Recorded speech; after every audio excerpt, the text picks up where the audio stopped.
네, 안녕하세요. 카르노입니다. 2021년에 멋모르고 어떨결에 본 유튜브에서 일단 만들어두면 좋다는 ISA 계좌.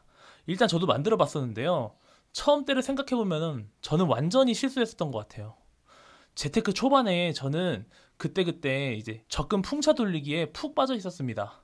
풍차 돌리기가 뭐냐면 예를 들면 한 달에 10만 원씩 1년 만기로 적금을 들면은 그 다음 달에 10만 원 적금 또 들고 또 다음 달에 10만 원 적금을 또 드는 형식인데 나중에는 적금이 매달 깨지면서 1년에 12개월이니까 한 달에 120만 원씩 목돈이 툭툭 쌓이는 건데 이게 저는 꽤 재밌었어요.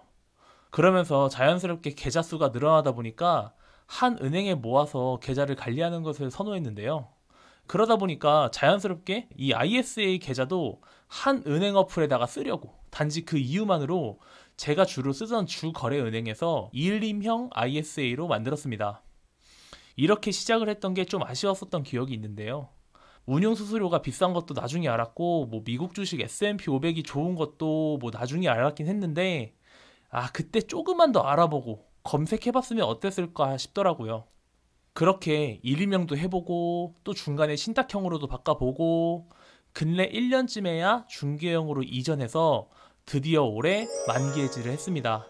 지난번 영상을 보신 분들은 아시겠지만 저는 이 계좌를 결혼할 때 딱 깨려고 모았었던 건데요. 목표한 금액을 다 모아서 일단 모은 돈은 킵하고 새로운 목표를 위해 만기 해지를 하고 다시 ISA 계좌를 개설했었습니다. 오늘은 제가 ISA 계좌를 만기 해지하는 절차에 대해서 아주 심플하게 설명을 드리고 이 절차 속에서 알게 된 아주 소소한 팁들, 그런 것들을 공유하고자 해요.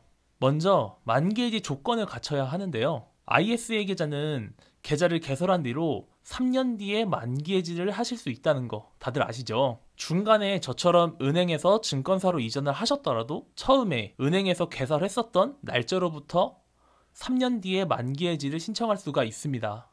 가끔씩 헷갈릴 수 있는 게 있다면 만기일과 의무 가입일을 헷갈리실 수 있어요. 보통 계좌를 처음 개설하면 만기일이 뭐 9,999년으로 되어 있으신 분도 있거든요.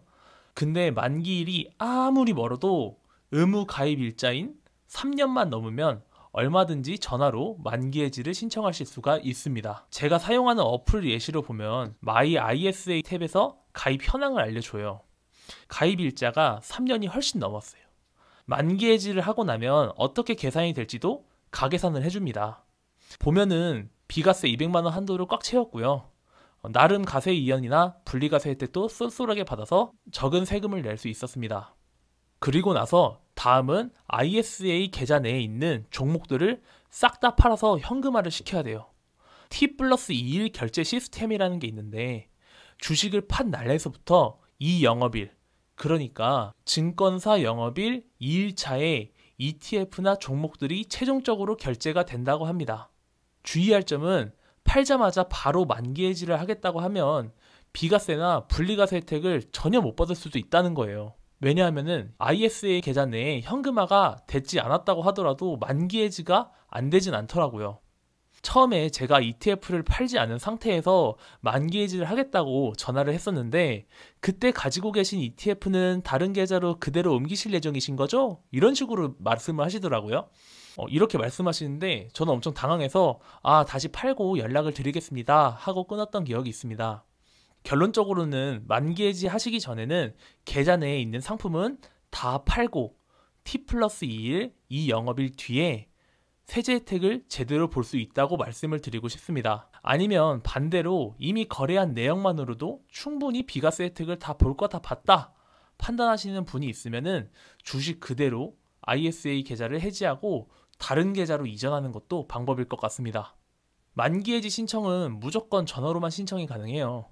생각보다 엄청 간단하고요. 미리 ETF를 전부 판매를 해두셨다면 당일 전화해서 당일 계좌 폐지 후 개설까지, 새로운 계좌 개설까지 가능합니다. 단 연말 같은 경우에는 사람들의 문의가 많아서 오전에 전화하는 것을 추천드려요. 왜냐하면 먼저 내가 증권사에 전화를 하고 신원 확인 후 그 만기 해지하는 부서에서 다시 저한테 전화가 옵니다. 근데 이게 순차적으로 전화가 오는 거라서 빨리 하면 할수록 전화가 더 빨리 오겠죠. 저 같은 경우에는 8시 땡 하자마자 전화를 해서 9시쯤에 증권사에서 전화를 받았습니다. 그 전화를 받으면은 안내되는 문자 메시지를 주시는데요.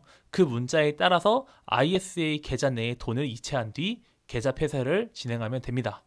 정말 쉬웠어요. 어려운 거는 오히려 전화통화 기다리는 게 제일 어려웠습니다. 이게 전화를 걸어두고 빨래 같은 거나 컴퓨터를 하는 것을 추천드립니다. 그냥 무작정 기다리기에는 너무 지루하더라고요. ISA 계좌의 만기 해지에 따른 연금저축계좌로에 이전이 가능한 거 아시죠? 각 증권사에 연금부서에 전화를 하고 똑같이 신청을 하면 다시 전화를 줘서 연금계좌의 한도를 늘려주시는데요. 그때 ISA에서 이체를 하듯이 똑같이 이체를 하면 돈이 다 들어갑니다. 원래는 연금저축이 1,800만 원 이상을 넣지 못하잖아요. 근데 전화할 때 얼마 넣을지 말하는 만큼 한도를 일시적으로 늘려주시는 것 같더라고요. 그래서 ISA 계좌에서 나온 돈을 세액공제를 받기 위해서 저는 3천만 원을 이체를 했습니다. 10%인 300만 원 세액공제를 전부 받으려고요. 근데 여기서 주의할 점이 또 있었어요. 연금저축펀드가 기본 세액공제가 600만 원이잖아요. 이것을 먼저 안 채워놨었으면은 3천만 원의 10%인 300만 원만 세액공제로 잡히는 것이 아니라 연금저축펀드에 세액공제를 안 채웠던 만큼 세액공제가 됐다고 추정이 되어서 바로 1월 2일 날 출금이 안 된다고 합니다. 그러니까 예를 들면 만약에 연금저축펀드에 올해 400만 원을 넣었어요. 그러면 200만 원만큼 세액공제 한도가 남아있잖아요. 근데 여기서 ISA 계좌에서 3천만 원을 이체했어요. 그러면 3천만 원의 10%인 300만 원이 세액공제가 되겠죠. 그리고 200만 원 세액공제 한도가 남아있던 것도 세액공제로 잡혀서요. 1월 2일에는 2,500만 원까지만 출금이 가능하다고 합니다.